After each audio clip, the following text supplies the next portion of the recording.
السلام عليكم ورحمة الله وبركاته kusoo dhawaada casharkeeni Windows 10 maanta casharkan waxaan ku eegaynaa sida la isugu xiro computerkaaga sida loogu xiro Bluetooth shay Bluetooth ama device Bluetooth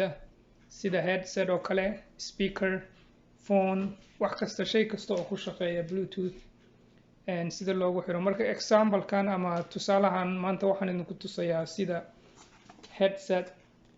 kan oo waa Bluetooth headset marka sidaas sida loogu xiro computerka Bluetooth ahaan marka boxka hadaan furo waa Bose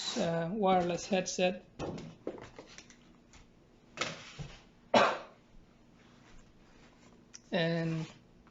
sida aragtaan boorso yar wataa boorsada markaan furo waxaa ku jira headset waxa kaliya u baahan tahay waxa weeye inaad on ka dhigtid markaas aad on ka dhigtid oo macnaha buttonkaas aad daadid wuxuu kuu sheegayaa markaas inta batteriga ku jira markuu cusub yahay hadda boxka uma kasoo bixiyay marka wuxuu leeyahay 60% ayaa ku jira batteriga markuu batteriga ka dhamaadana wuxuu leeyahay USB charger markaas USB ga fiilada USB ga gelinaysa korontada gelinaysa ama computerka marka saas ayaa markaas uu batteriga lagu buuxiyaa ama lagu charge garayaa geeskana wuxuu ku leeyahay volume ka ama codka ina kor u qaadid ama hoos ka dhigtid up iyo down plus ka data batid marka codka baa dheeraynaysa minus kan codka baa yareynaysa iyo meelaha dhaxo marka muhiimadda casharkan waxa weeye sidaan aan ugu xiri lahaa Bluetooth kaas device kaas oo headset kaas Windows 10 ka wuu ku saabsan yahay casharka marka sida la isugu xiro markaan on ka dhigo oo device-ku uu ag joogo ilaa distance-ga Bluetooth ka markaas macnaheedu waxa weeye waan ku xiri karaa oo computerkayga hadduu Bluetooth leeyahay uu arkayaa device kaas ama headset kaas ama wax shay kasta oo markaas Bluetooth marka sida la isugu xiro si aan taa idin tuso computerka ayaan gudaha u galayaa markaas ayaan idin tusayaa sida la isugu xiro markaas si aan isugu xiro computerka Windows 10 ka iyo shayga Bluetooth ka ama device ka Bluetooth ka waxaan sameynayaa waxaan taabanayaa start waxaan gujinayaa settings markaad tagtid waxaad tagaysaa devices markaad tagtid meeshaan ugu koreysa oranaysa add Bluetooth or other device ayaad gujinaysaa markaad gujisid waxaad gujinaysaa Bluetooth markaad Bluetooth gujisid waxaa kuu soo baxaya shay kasta oo Bluetooth ku shaqeeya oo markaas computerka ka agdhow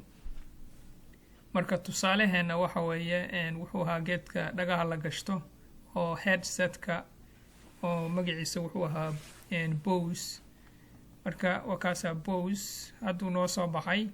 markuu device-kaas kuu soo baxo adiga shayga aad ku xiraysid computerka markuu halkan ka soo baxo oo Bluetooth-ka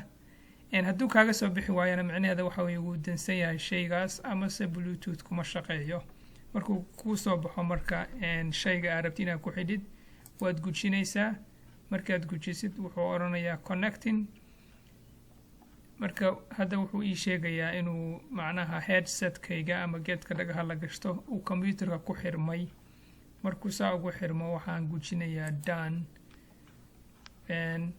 marka haddaan fiirsho audio-deeda sida halkan ka muuqata hadda kan dhagaha la gashto ama headphone-ka waa shaygii cusba aan ku xirnay oo device-kii Bose picture-kiisa hadda ay idin tusayay weeye marka saasaa loogu xiraa haddaan rabona halkaanaan ka bedeli karaa marka haddaanan rabin inuusan kaas uusan ii noqon shayga codka soo saara ama microphone-ka ii ah marka taas waa sida aad ugu xiri karid shay Bluetooth computerkaaga ku shaqeeya Windows 10 casharka dambena waxaan ku eegaynaa sida loogu xiro printer computerkaaga printerka wireless wire mid fiilo leh iyo mid aan fiilo lahayn iyo xataa printer bluetooth ku shaqeeya oo sidaan haddaba idin tusay printerkaaga hadduu bluetooth ku shaqeeyo sida hadda headsetka ama geedka dhagaha la gashto ugu xidhna waad ugu xidhi karnaa. waxa kaliya kaga duwan waxa weeye waa inaad driverka ama softwareka printerka markaas aad ku xidhid computerka. marka casharkan intaasaan ku joojinayaa. assalaamu calaykum waraxmatullaahi wabarakaatu.